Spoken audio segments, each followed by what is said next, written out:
Então, conforme nossa queridíssima Andréia nos orientou, diretamente da sua intuição divina, vamos...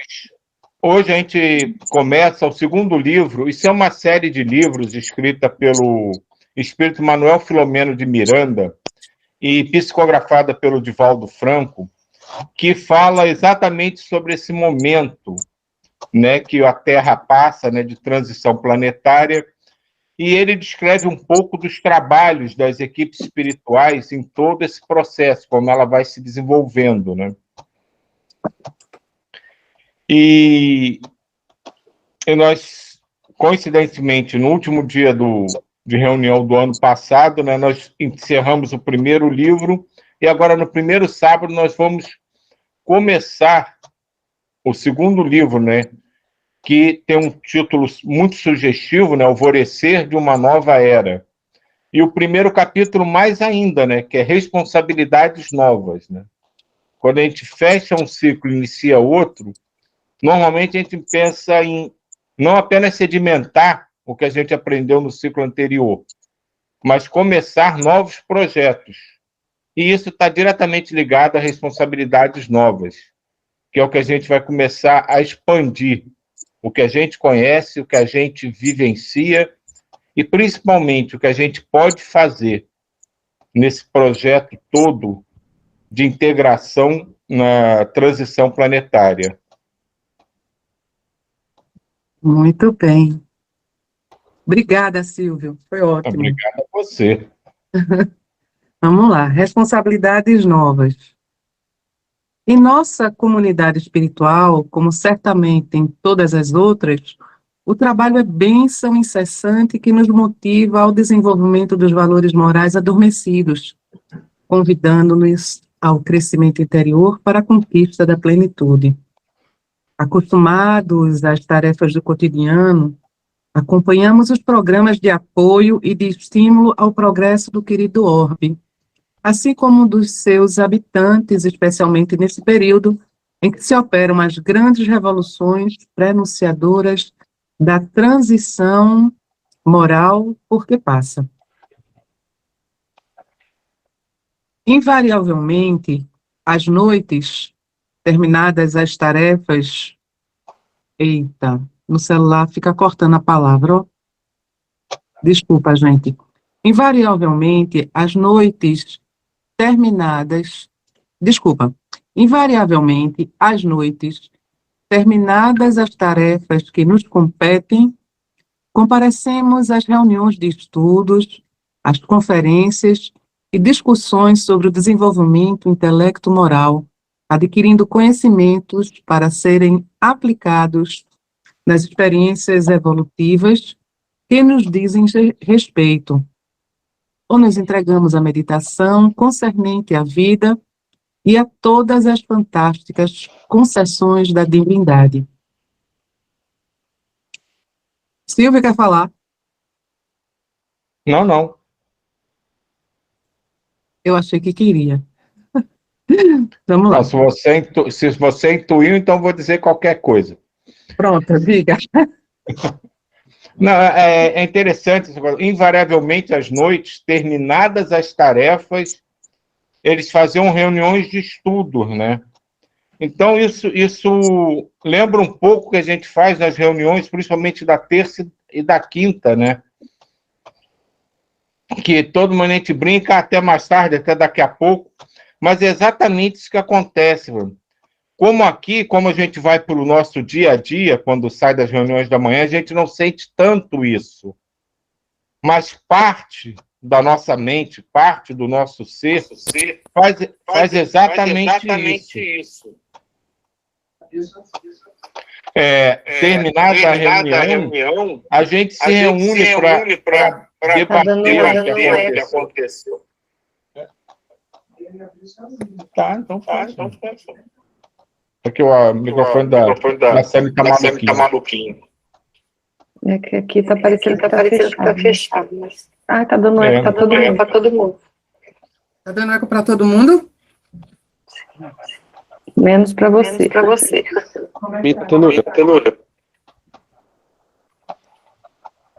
Melhorou?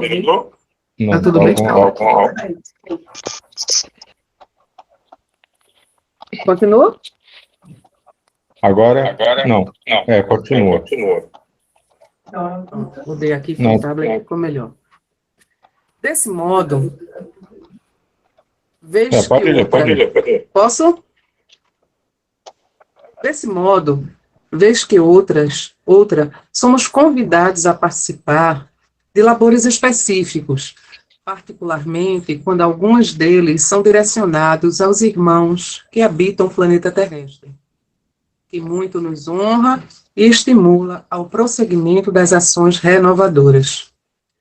Numa dessas ocasiões em que os céus bordavam-se de arquipélagos estelares, dando-nos uma pequena dimensão da glória cósmica, encontrava-me no jardim do anfiteatro central da colônia, reflexionando a respeito da misericórdia do Pai Criador e observando os transeuntes igualmente fascinados com a maravilha da natureza, quando o dedicado servidor do Departamento de Comunicações veio ter comigo.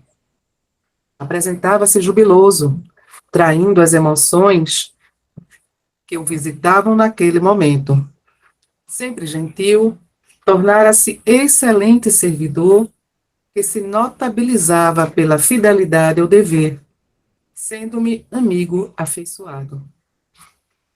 Enquanto estiveram no corpo físico, vivenciara a grandeza da revelação espírita, havendo deixado, durante a sua trajetória, pegadas luminosas de amor e de caridade, na condição de médio eficiente e orientador sábio. Ao lado de outros seareiros da doutrina espírita, na primeira metade do século passado, realizaram um ministério digno que prossegue até estes dias, ele recebendo carinhosa assistência espiritual. Possuidor de créditos inestimáveis, sempre me enriquecia nas conversações que mantínhamos, quando possível, elucidando-me algumas questões que guardavam esclarecimentos. Naquela oportunidade, trazia-me um convite do generoso mentor da área de comunicações para participar de uma equipe que deveria permanecer no mundo físico por expressivo período, contribuindo com os guias espirituais em favor de todos aqueles que se encontram afeiçoados ao bem e que trabalham pelo progresso da humanidade. O querido Hildebrando explicou-me que o rude adversário do cristianismo, que se mantinha em região infeliz, formando equipes de perseguidores aos novos cristãos, dos espíritas, preparava-se para uma investida perversa contra a veneranda instituição do espiritismo, em tentativa de desforço por haver sido desvelado na farsa a que se submetera. Eu não entendi muito bem esse parágrafo.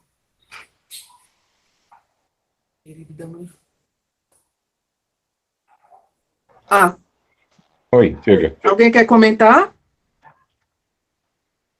Fala mais alguém para ver se está dando eco. Quando eu falo, dá eco. Para mim não está dando eco, não, Acho viu? que é só você. Acho que é só você. Para mim está dando eco.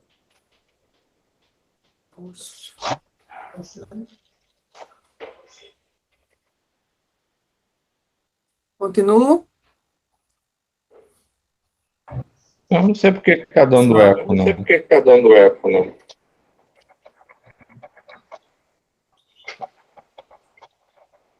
Já sei. Já sabe? Melhorou? Não. Para mim está bem.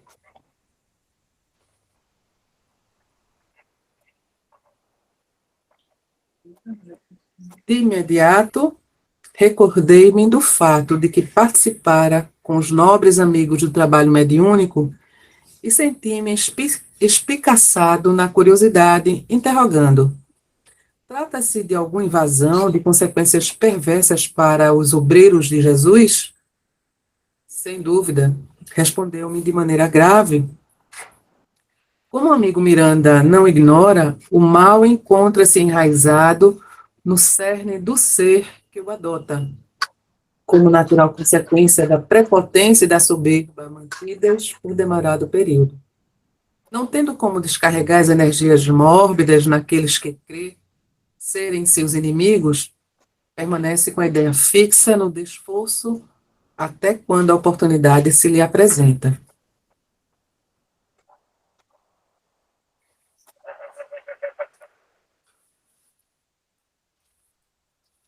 Oi. Vocês estão aí? Você. Certo. Sim. Ok. Ademais, outros místeres estão programados, além do atendimento ao atormentado rabino do passado e aos seus comparsas. É só Esse rabino, nem todo mundo estava. André, fecha um minutinho teu microfone. Sim. Espera aí. Agora, melhorou? Sim. Então é o microfone dela que está captando a minha voz e está reverberando quando eu falo. Esse é um... No primeiro livro, nesse capítulo que ele cita aqui, né?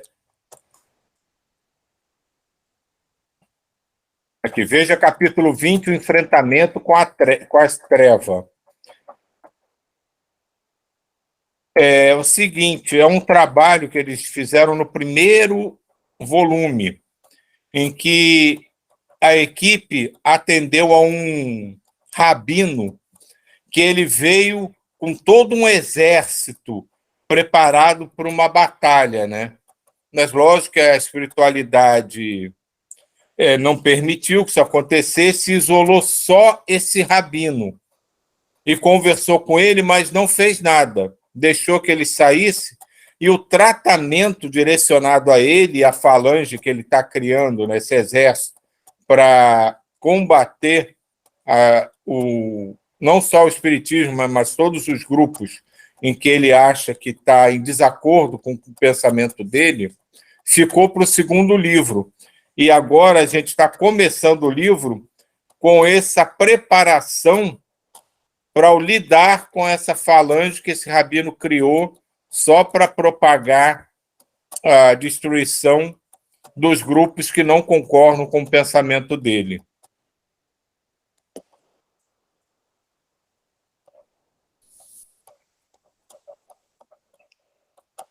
Continuo, então.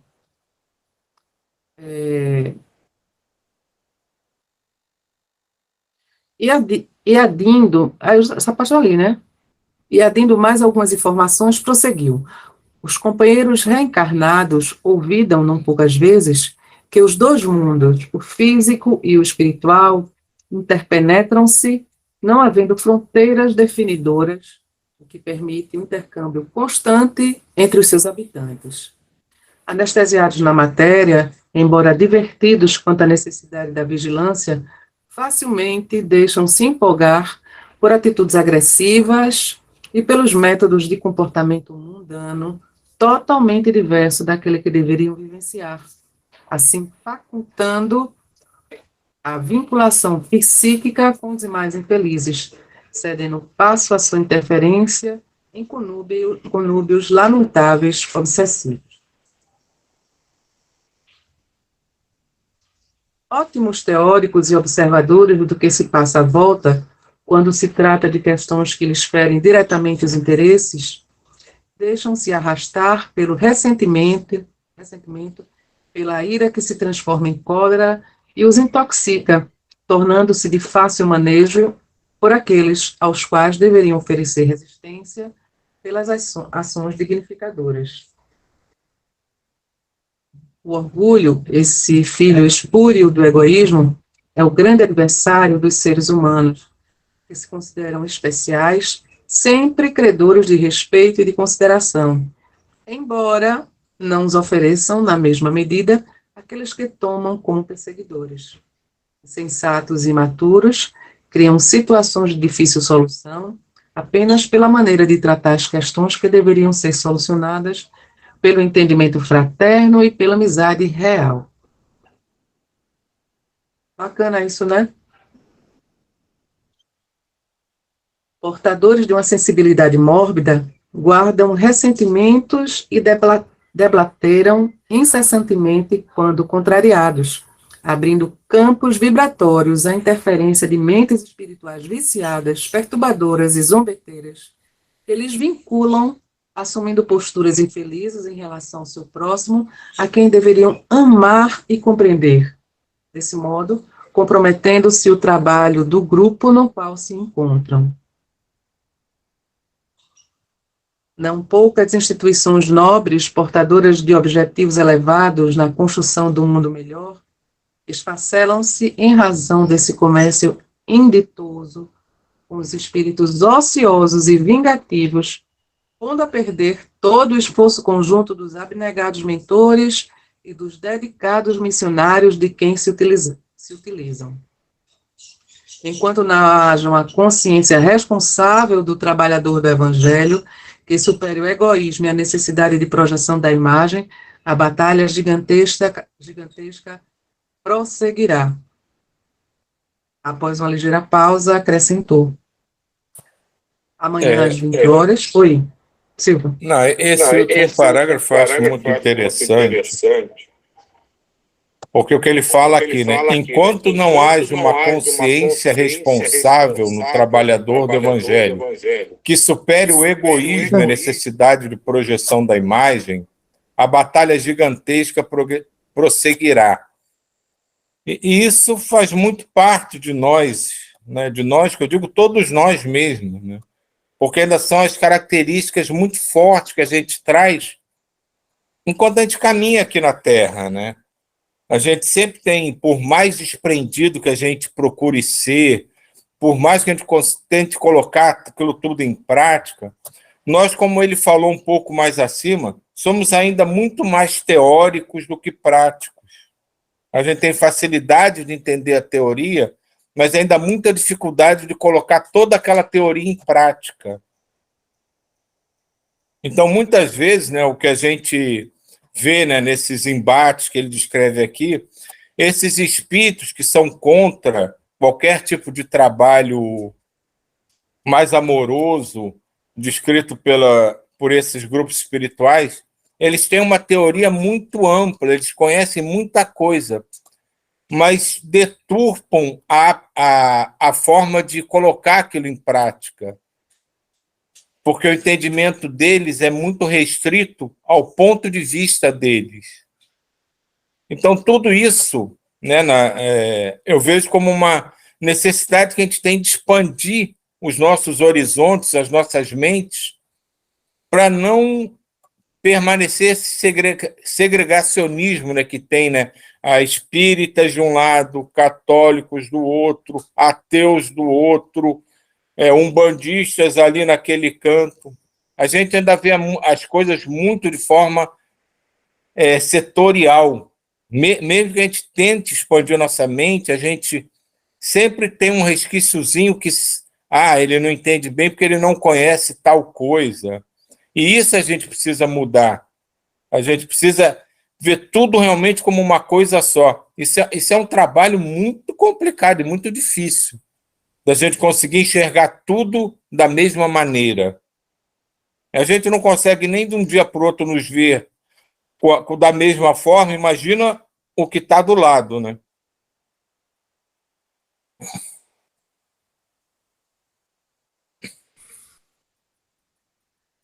Continuando. Amanhã, às 20 horas, teremos uma reunião no Departamento de Comunicações para o estudo e detalhes da operação que estará sob as bênçãos do apóstolo de Assis, convocado ao socorro por venerando espírito dedicado a Jesus no plano físico. Despedindo-se, deixou-me o perfume da sua bondade e o magnetismo da sua superioridade espiritual. As palavras que me houvera dito encontraram imediata ressonância no ímã, por haver, muitas vezes, constatado a sua legitimidade no trato com as questões das obsessões e das perseguições espirituais. Embora a conquista dos conhecimentos da doutrina espírita, das artimanhas e habilidade dos espíritos infelizes e de baixa moral, sem dúvida, mas com alta capacidade de discernimento e de ação persecutória, facilmente alguns adeptos mais frágeis não aplicam a teoria excelente na conduta, sendo presas simples dos seus inimigos desencarnados, assim como daqueles que se consideram adversário de Jesus e comprazem-se em criar embaraços e complicações na seara onde se encontram laborando. Começam um trabalho com grande entusiasmo, programando a transformação do planeta terrestre, a mudança da sua psicosfera, e vão, à medida que o tempo transcorre, a rotina se lhes instala no comportamento, diminuindo a exaltação, dando-se conta das dificuldades, especialmente no relacionamento com o próximo, sendo incapazes de realizar a própria indispensável renovação para melhor.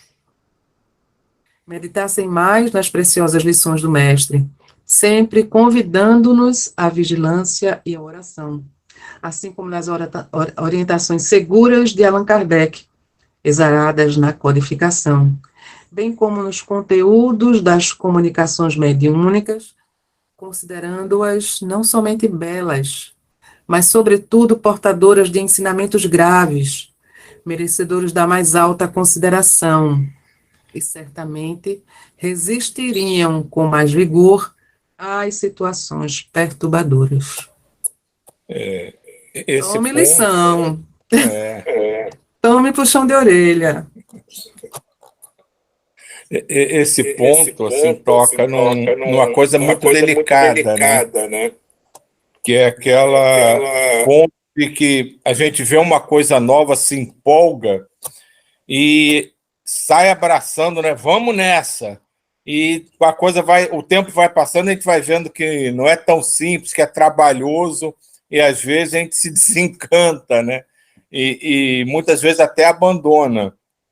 Então, esse trabalho a gente tem que ir fazendo também na gente, né? De não ir só pela empolgação, e mais conscientemente. Vamos fazer porque isso é uma coisa boa e eu realmente, meu íntimo quer fazer aquilo. Porque quando a gente se deixa contaminar só pela atmosfera que aquilo gera, quando a gente está ali presente e se engaja em qualquer coisa, mas que a gente não analisa a nossa capacidade de estar envolvido naquilo, muitas vezes acontece isso que ele está descrevendo. Com o tempo, a gente começa até a se angustiar, porque não consegue dar conta das coisas que foram surgindo e vai gerando isso. Você vai mudando o comportamento, você vai diminuindo o entusiasmo e pode chegar a desistir de participar daquilo. Mas um ponto que eu achei mais em cima, mais legal ainda, é a presença de Francisco em todo esse trabalho. A falange franciscana está intimamente ligada a esse processo de transição planetária. E, inclusive, né, a Joana de Ângeles, né, que é a mentora do Divaldo, que é atribuída a ela, né, o fato de ser não a reencarnação, que ela não está encarnada, ser Clara de Assis, né, muitos dizem que ela é Clara de Assis. Ela uma vez disse para o próprio Divaldo: eu não estou aqui para te acompanhar, na verdade. Isso é como se fosse um trabalho extra. Eu estou aqui para reunir a falange franciscana que aqui se encontra para a realização de um grande trabalho. E esse grande trabalho que a falange franciscana está se reunindo para participar é justamente a transição planetária. E aí, humildemente, eu coloco nós todos, né, que de certa forma fazemos parte dessa falange, porque somos muito ligados a Francisco, a Clara e a toda essa egrégora franciscana, aos seus princípios, aos seus conceitos.